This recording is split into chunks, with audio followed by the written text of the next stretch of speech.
expérimenter l'expérience directe.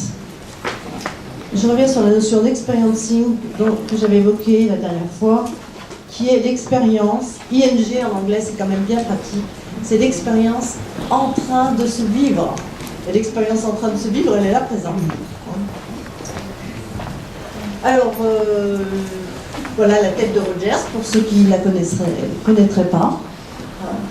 Donc, il va créer, l'idée c'est de créer un climat favorable et un climat de confiance pour que les personnes puissent aller se rencontrer, se trouver et aussi trouver leurs propres propositions personnelles. Je ne vais pas faire un cours sur Rogers, mais en tout cas les attitudes développées par Rogers, on va les voir.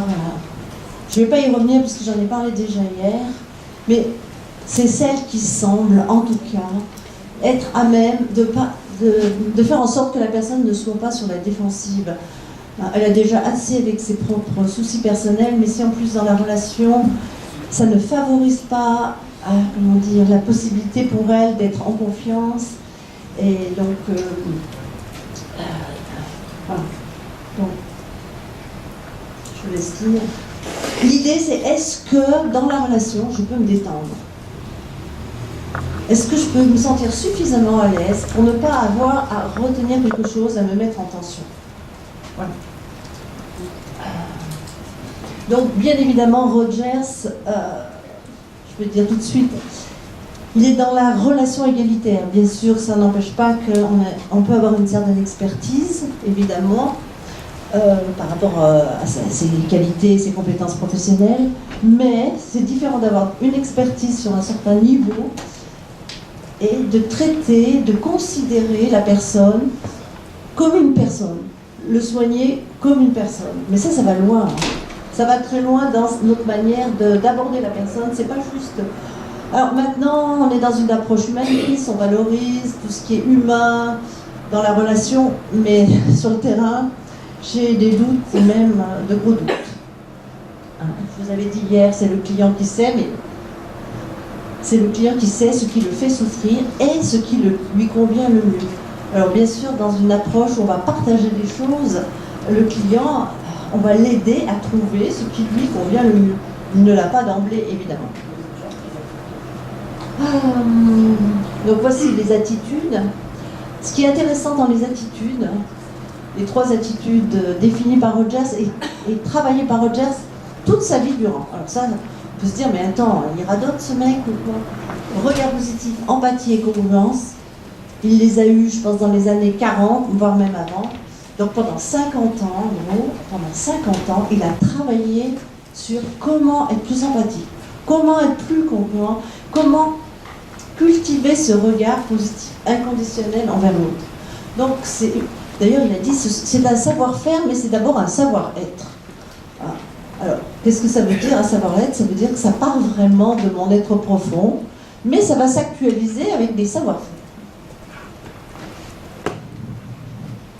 Ce qui est important dans l'alliance thérapeutique, c'est que le soigné ait une certaine conscience et perçoit les attitudes du thérapeute. Si vous êtes empathique, puis le soigné ne le perçoit absolument pas, si vous avez un regard bienveillant, et il se peut que le soigné, ça lui fasse peur, parce que ça arrive des fois. C'est trop effrayant. Pour une fois qu'on est bienveillant envers moi, non, là c'est trop effrayant, je me carapaçonne à l'intérieur de moi. Mais enfin bon, qu'il en ait une certaine conscience. Ce qu'on peut savoir, c'est que le soigné, même s'il est, comme je dis, même s'il est retiré loin à l'intérieur de lui-même, de par ses difficultés, il reste hyper sensible à ce que communique le soignant, à ce qui passe à travers le soignant. C'est comme si sa position de fragilité le mettait éveillait une acuité particulière, parce qu'il est hypersensible à ce moment-là. Et que ce soit dans le domaine médical ou dans le domaine plus psychologique, c'est la même chose. Il y a une acuité. Il guette le regard. Il guette là, qu'est-ce qui est derrière ce que le soignant dit. Hein, au-delà des apparences. On a vu au-delà des apparences. Il se passe plein de choses. En fait, ça se passe tout au-delà des apparences. Donc, je ne sais pas si vous avez besoin de revoir les attitudes, mais on va les passer dans la mesure où, je veux dire, vous pouvez les retrouver dans d'autres exposés, hein, dans d'autres livres, etc. Mais chacune de ces attitudes demande vraiment une acuité sur qu'est-ce qui est en train de se passer chez moi. Et on verra plus tard que le focusing travaille plus particulièrement sur cette notion de congruence, c'est-à-dire qu'est-ce que je suis en train de vivre qui va m'amener à poser tel et tel acte, à dire telle ou telle chose. Oui. Plus je suis performant, je veux dire, plus je suis en conscience de ce qui se passe chez moi, plus j'aurai ce qui se passe chez moi, ce qui se passe chez l'autre, ce qui se passe dans l'intersubjectivité, les trois dimensions que vous avez soulevées, c'est-à-dire plus je suis dans une attention ouverte. Si c'est une attention pointue, je vais perdre des informations. Si je suis dans une attention ouverte, qui n'a pas d'idée préconçue, alors de plus en plus, moi, je sais rien. Les catégories de malades, ben oui, ça existe, je sais, j'en ai entendu parler, bien évidemment, mais ça ne m'intéresse tellement pas, je suis dans la rencontre avec la personne. Donc, j'avance, nous on dit, dans notre formation, on dit avec le non-savoir. Alors, c'est un peu tout le contraire de ce qu'on... Ça ne veut pas dire qu'il ne faut pas savoir, mais ce savoir-là, il va enrichir notre façon d'être en relation, mais il ne va pas l'obturer. Parce que si le savoir se met en avant, c'est très difficile d'être vraiment ouvert à tous les possibles de la situation. Ok. Donc, je vais vous parler de deux situations. Quand vous partirez tout à l'heure, vous pourrez prendre une feuille, si ça vous intéresse, de ces deux récits. Un, c'est une personne, donc il y a un récit qui concerne un soignant et l'autre, une personne soignée. Alors la personne soignée, elle est catégorisée comme psychotique, schizophrène, enfin voilà, complètement paumée, ce qui était vrai. Hein. Et c'est un ami à moi qui m'a dit, écoute, il faut que je te présente cette personne, ça s'appelle Marie-Chantal. Je vais te la présenter, et puis tu vas voir s'il se passe quelque chose entre vous. Parce que bien sûr, elle allait d'hôpital en hôpital, elle sortait parce qu'elle ne voulait pas y rester, puis elle retournait parce que c'était pas possible. Donc voilà. Et elle fait... Il se trouve que je fais un petit peu des choses hors cadre. C'est-à-dire que je l'ai accueillie à la maison pendant 3 mois. Parce qu'il n'était pas de tout repos, n'est-ce pas? Comme vous pouvez un peu vous en douter. Mais voilà, elle avait quand même beaucoup évolué, ça s'était transformé. Et puis à la fin, je lui ai dit, tiens, est-ce que tu te rappelles comment ça a commencé notre relation? J'ai fait de l'entretien d'explicitation sans le savoir. Voilà. Hein. Donc, mais c'est pas aussi bien structuré que tout ce que vous présentez, évidemment. Je lui ai simplement de dire, elle a fait une auto-explicitation de ce qui s'est passé pour elle dans notre première rencontre. Du coup, je me suis dit, ça peut vraiment faire le geste. Voilà. Alors, c'est le témoignage de Marie-Chantal. Vous trouverez donc son témoignage en entier, que là j'ai pris. Et je veux montrer, à travers le témoignage de Marie-Chantal, les attitudes qu'elle a reconnues, les attitudes valorisées par Rogers, ce regard positif inconditionnel. Moi, j'ai commencé par ça. Elle a dit, elle parlait du bonjour et de mon regard. J'ai dit, est-ce qu'il ose la vraie rencontre, ce regard? Elle m'a dit, dans ton regard, j'ai senti qu'il y avait du possible. Voilà. Je suis sortie du sans issue, parce qu'elle était dans un état, voilà. Donc, et ça disait, selon elle, hein, comment voulez-vous que moi je sache ce qui se passait chez elle? Parce qu'elle était complètement perturbée, hein, elle ne me regardait même pas, elle était agitée, etc. Mais elle a vu que je lui disais, par le regard que je portais, tu es aussi précieuse que moi-même et que tout être humain sur la Terre. Bon, d'accord. Donc, j'ai pu, par mon regard, lui communiquer sa valeur vraiment d'être humain. Voilà. Est-ce que quand on regarde quelqu'un pour la première fois, qu'on l'accueille dans notre cabinet, est-ce qu'on a ça? Est-ce qu'on peut être persuadé soi-même que cette personne Elle a non seulement autant de valeur que nous, parce que voilà, il y a des gens qui ont peu de sentiments de leur propre d'estime d'eux-mêmes, mais voilà. Est-ce que je peux regarder l'autre comme ayant une vraie valeur? Voilà. Donc, et le regarder en plus comme un être en devenir, c'est-à-dire qu'il y a du potentiel. D'accord? Ensuite, quand on sait qu'on va recevoir un malade, quelqu'un qui est psychotique, vous voyez, à l'intérieur de nous, c'est déjà formaté. C'est déjà, voilà, on l'a mis dans une catégorie et on s'attend à ce que ce soit comme ci, comme ça, etc. Moi, j'ai aucune idée sur les choses.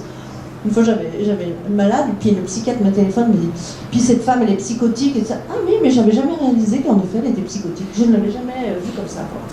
Je la voyais tellement comme une personne. Donc, plutôt que de le mettre dans la catégorie malade comme un cas, un objet à soigner, je le regarde comme une personne en souffrance, évidemment. Je prends compte de sa souffrance, qui aspire à quelque chose qui est encore indéfini. Bien sûr, à moins souffrir, peut-être à mieux relationner avec les autres. Ça va se définir, à ce à quoi il aspire. Mais le fait de le regarder dans cette souffrance et dans son potentiel, je ne sais pas, mais en tout cas pour moi, ça va éveiller quelque chose de l'ordre de la chaleur humaine et de la bienveillance. C'est pour ça que je vous ai, tout à l'heure, c'est pas que vous étiez malades, les uns les autres, mais pas ça, mais est-ce que je peux ressentir vraiment de la bienveillance pour cet autre? Voilà. On peut appeler ça compassion, amour, qui n'est pas du tout de la pitié, hein, parce que la pitié, voilà, on n'est plus dans l'équilibre de personne à personne, mais il y a une personne qui est au-dessus quelque part. Donc, elle a pu dire, j'ai vu quand tu m'as regardé la compassion qui t'habitait. Bon. Ok.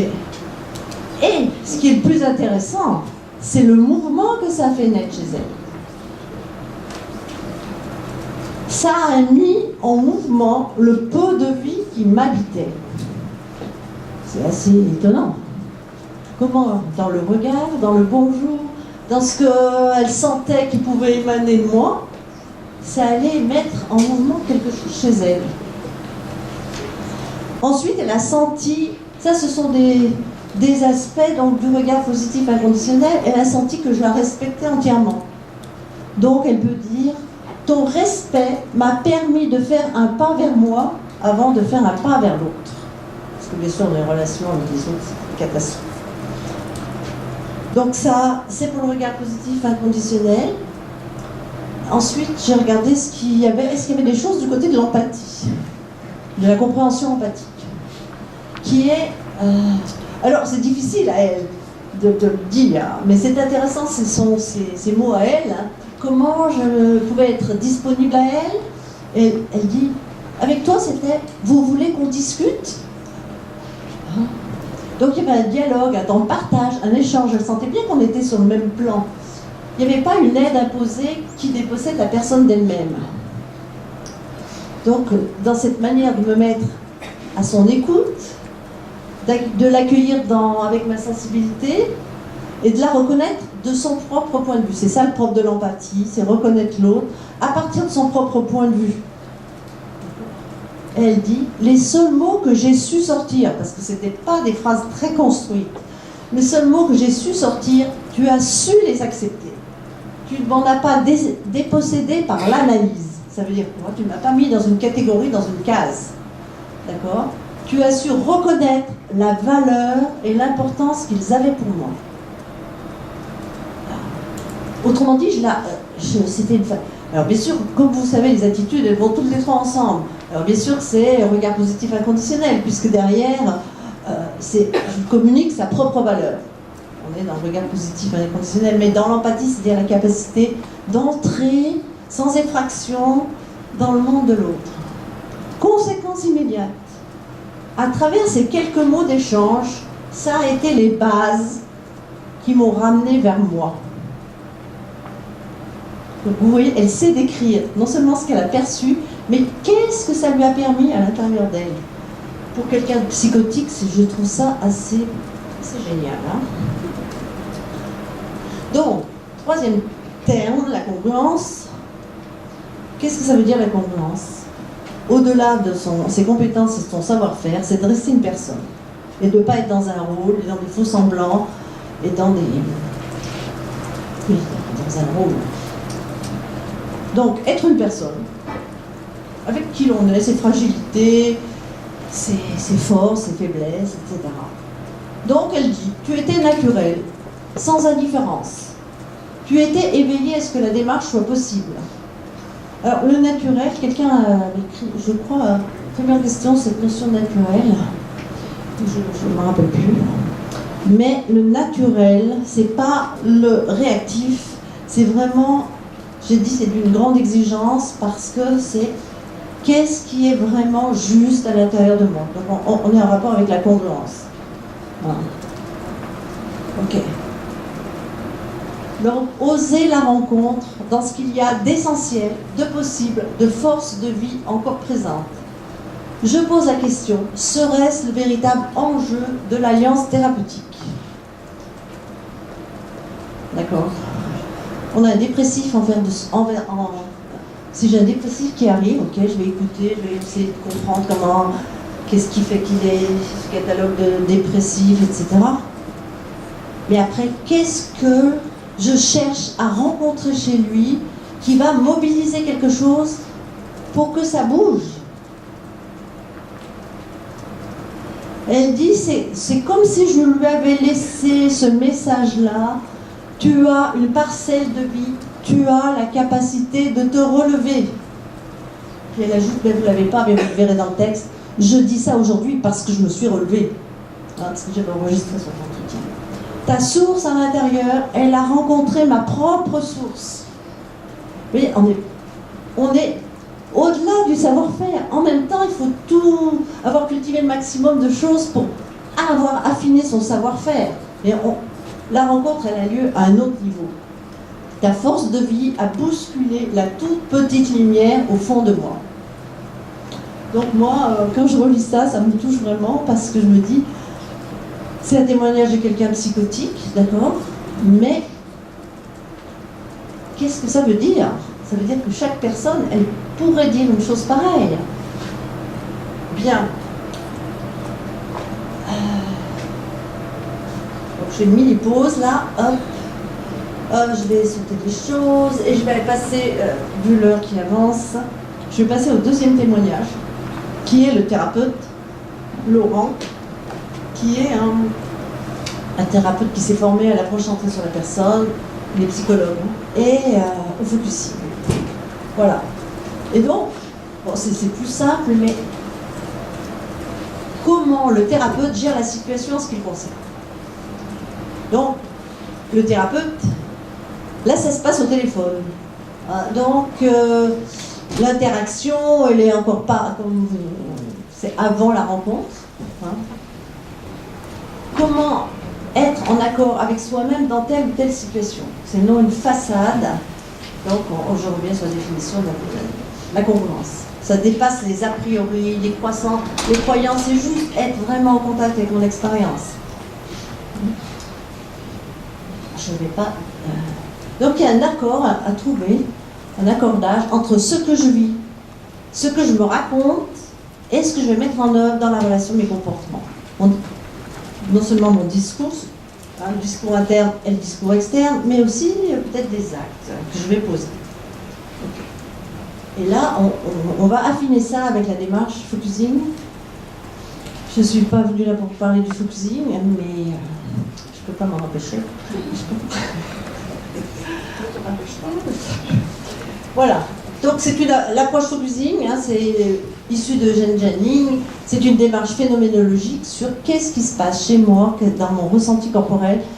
Ce ressenti corporel qui n'est pas l'émotion, qui est bien au-delà de l'émotion, qu'on traduit en français par sens corporel, qui en anglais c'est felt sense, bodily felt sense. Voilà. Et donc je m'appuie sur ce bodily felt sense pour avoir des références internes comme on a évoqué le fait que le corps ne ment pas. C'est-à-dire ce qui se passe dans mon corps, ce ressenti particulier, il me donne des indications, des informations précises sur comment me me comporter, comment ajuster ma situation, ma position dans la rencontre, etc. Donc voilà ce qui se passe. Voici Jenny, je vais quand même montrer sa tête. Il a collaboré, c'est un philosophe. Alors comme c'est un philosophe, mais il travaillait sur le rapport entre les concepts et l'expérience. Comment les concepts, qui sont des abstractions, c'est-à-dire nos mots, mais aussi d'autres signaux, hein, d'autres symboles, prennent sens. Alors il a découvert qu'ils ne prennent sens, les mots, que parce qu'ils sont reliés à une expérience. Tiens, je le fais très court évidemment, parce que c'est pas le sujet. Voilà. Il a travaillé pendant 11 ans avec Rogers. Il est venu apprendre la psychothérapie avec Rogers et après il a travaillé avec lui. Donc voici Laurent. Alors j'ai remis une citation de Gérard Lanbois, quelqu'un m'a parlé de Gérard Lanbois ce matin, qui est mon mari, enfin on est séparés mais on est mariés encore. Voilà. La congruence est un processus qui implique de la part de l'aidant une écoute suffisamment dynamique et fine pour s'ajuster en permanence dans le contexte de la relation. Ce qui implique que l'aidant soit sensible à la moindre dissonance qui peut se produire en lui. D'accord ? C'est pour ça que c'est d'une grande exigence, ce naturel-là. Hein. La congruence s'exerce et se manifeste dans le miroir de la relation, dans l'intersubjectivité. Ok. Donc, qu'est-ce qui se passe ? Pour Laurent avait un rendez-vous avec quelqu'un et cette personne annule ce rendez-vous. Bien. Qu'est-ce que Laurent dit quand cette personne lui annonce « je ne viendrai pas au rendez-vous ». En contact avec son expérience intérieure, experiencing, j'ai senti un étau se serrer au niveau de mon plexus solaire. Donc là, bien sûr, ce sont des termes propres à la démarche focusive. On ne va pas dire justement, il s'est passé quelque chose, parce que nous, on va définir, décrire ce qui se passe dans le corps et qui est au départ très flou et très vague. Donc, sens corporel, l'étau, lié à son inconfort devant l'annulation du rendez-vous. Mais aussitôt, qu'est-ce que je fais de ça ?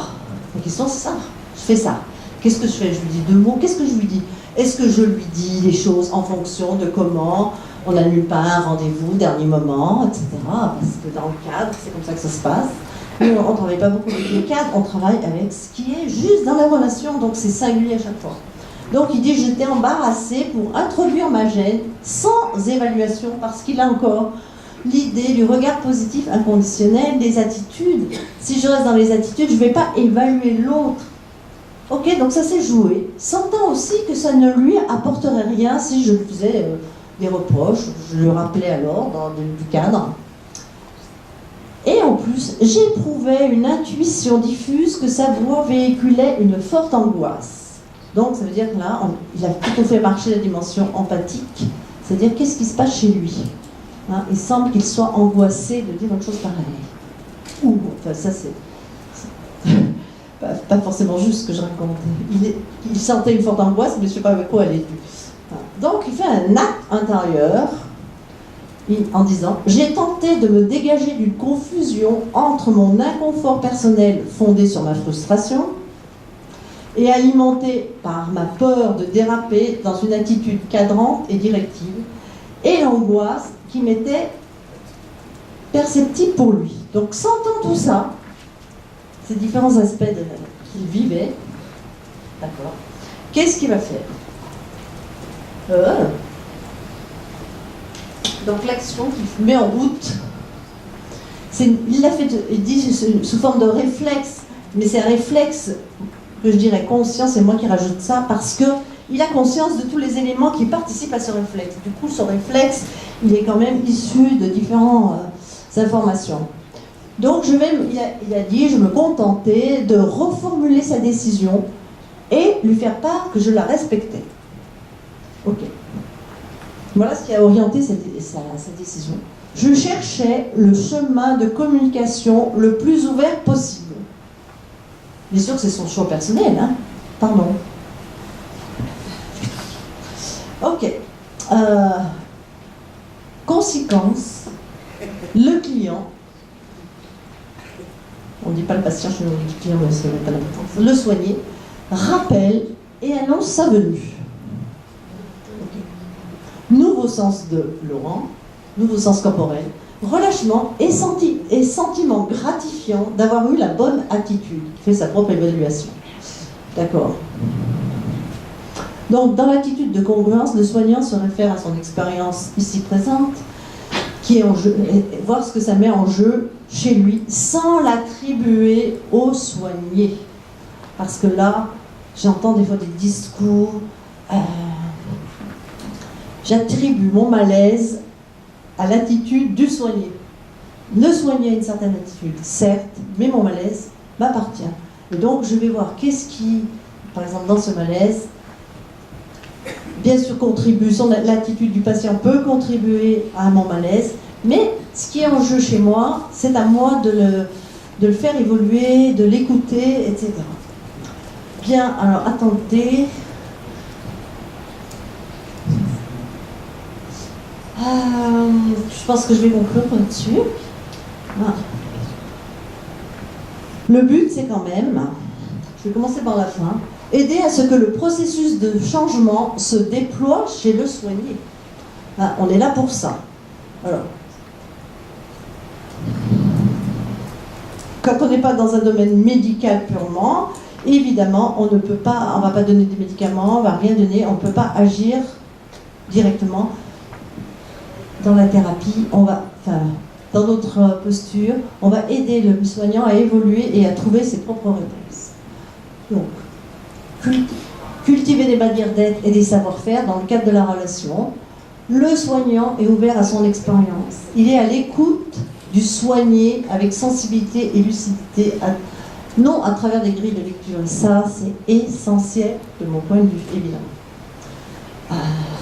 Donc la congruence, l'empathie, avec l'intention de témoigner reconnaissance et valorisation, respect et bienveillance aux soignés.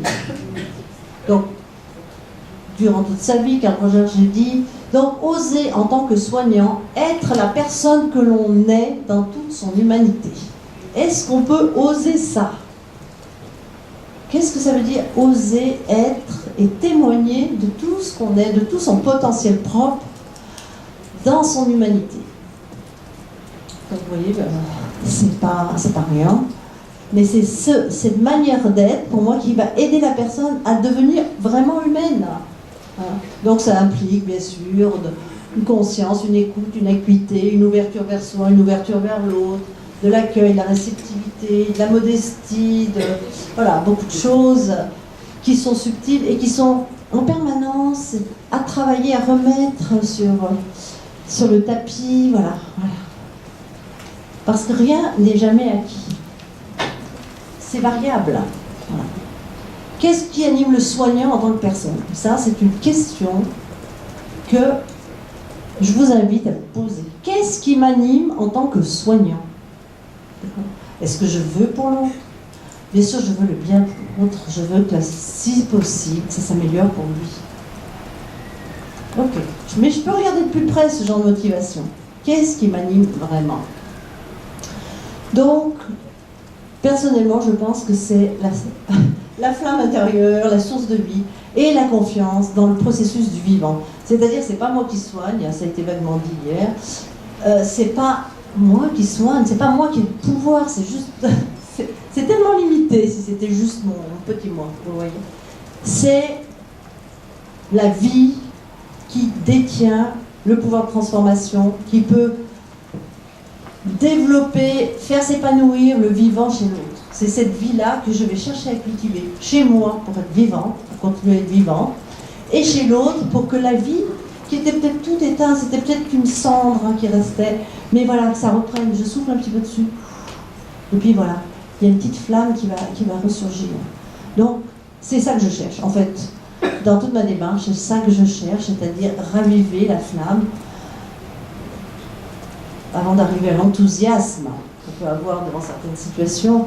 Des fois, c'est tellement ténu qu'il faut être précautionneux et y aller avec douceur, mais c'est toujours là, quelque part, dans la mesure où la personne, elle est vivante, sinon elle est morte.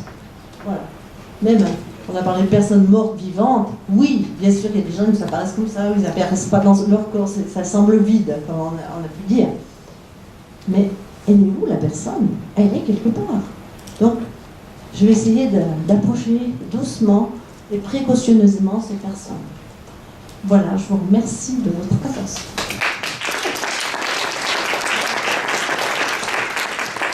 Merci beaucoup Bernadette pour cette belle présentation et cette expérience que tu nous as fait vivre.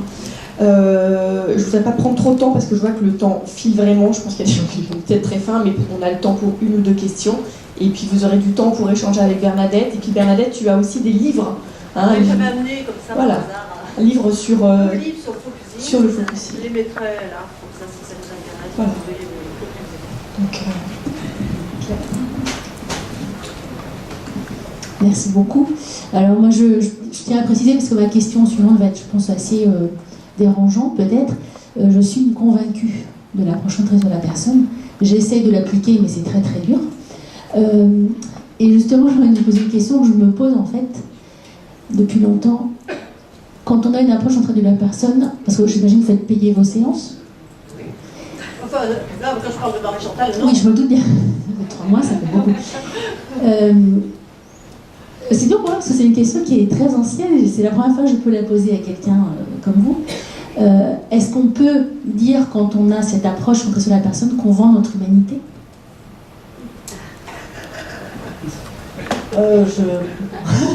C'est vrai que c'est pas comme ça que je vois les choses. Hein.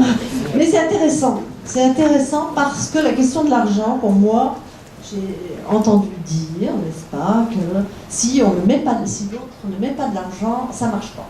Alors là, je peux vous dire, mais alors, non, non, non. Évite. Est-ce que ça marche? C'est-à-dire que c'est pour moi, mais alors pas du tout une question d'argent. C'est-à-dire que si une personne, par exemple, même veut soigner, elle n'a pas les moyens, je lui dis, qu'est-ce que vous pouvez mettre? Et on part sur la base qui est possible pour elle.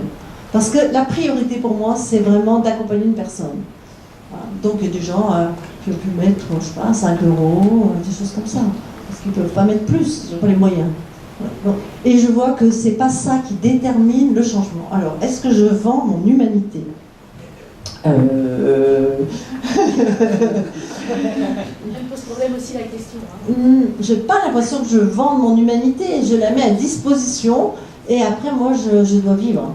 Donc je pense que c'est souvent des fois on se quitte dans une séance, puis moi j'ai oublié de demander de faire payer, puis la personne a oublié de demander de faire payer parce qu'on n'est pas du tout dans le même registre. Puis après la fois d'après, ah oui quand même on n'a pas payé. Bon donc voilà, elle n'a pas payé. Mais non, je pense que c'est pas le même registre. Il y a un registre matériel qui est voilà. Il faut bien vivre, hein. Donc la personne sait que je vis de ça. Et puis il y a un registre où ça c'est secondaire, et puis on rentre dans la rencontre. Voilà. C'est une question qui m'a beaucoup touché, mais je ne crois pas que vous vendiez votre humanité, ou alors toute la médecine vend son humanité et la Sécu est à genoux tellement la société fait faillite. Tant que les gens vont penser qu'ils tombent malades, ça va coûter cher. Ceci dit, quand j'étais en thérapie primale, mes psys disaient c'est important d'aimer les gens pour qu'ils guérissent. Et moi je me disais à l'époque, ils ont raison, mais 165 $ pour la séance, c'est cher de l'amour. Et la seule séance que j'ai eue avec ma première thérapeute analyste, elle s'est passée au téléphone pendant 1 heure, extrêmement importante, et c'est la seule que j'ai pas payée. Et l'autre chose que je veux dire, c'est que moi, j'ai souvent vécu ce que j'appelle la psychanalyse en ville. Et la psychanalyse en ville, c'est pas dans un cadre officiel thérapeutique, c'est hors cadre, on a parlé des cadres, c'est dans des relations interpersonnelles amicales ou même plus fort, amoureuses. Et là, il y a des choses spectaculaires qui se passent. Non, vous ne vendez pas d'humanité. Merci de conforter ce que je pense. Et en effet, ça peut se passer n'importe où. Je suis d'accord avec vous, ça peut se passer dans un train, ça peut se passer... voilà. Récemment, j'ai fait un focusing, j'étais dans le train, la personne était en Normandie, je fais beaucoup au téléphone. Et puis on passait sous des tunnels, puis là, ça coupait tout le temps, On arrive. Parce que on croyait qu'on n'avait pas arrivé, mais pas du tout. Elle est arrivée à faire ça. Bon, c'est quelqu'un qui connaît la démarche, donc elle est arrivée à faire sa démarche. Puis après, elle m'a envoyé un SMS en disant oh, ça a changé vraiment les rapports avec telle ou telle personne, c'était le sujet. Ça veut dire que dans toute relation, on peut être dans des dimensions humaines. Voilà. Après, quand on veut faire un travail spécifique sur un point précis, là, il faut... c'est pas un cadre qu'il faut, c'est que la personne soit suffisamment à même d'être à l'écoute d'elle. Voilà. Parce que moi, maintenant, je peux être à l'écoute de n'importe qui, dans n'importe quelle position, ça me dérange plus beaucoup. Mais je pense qu'au début, c'est important de respecter les choses. Voilà.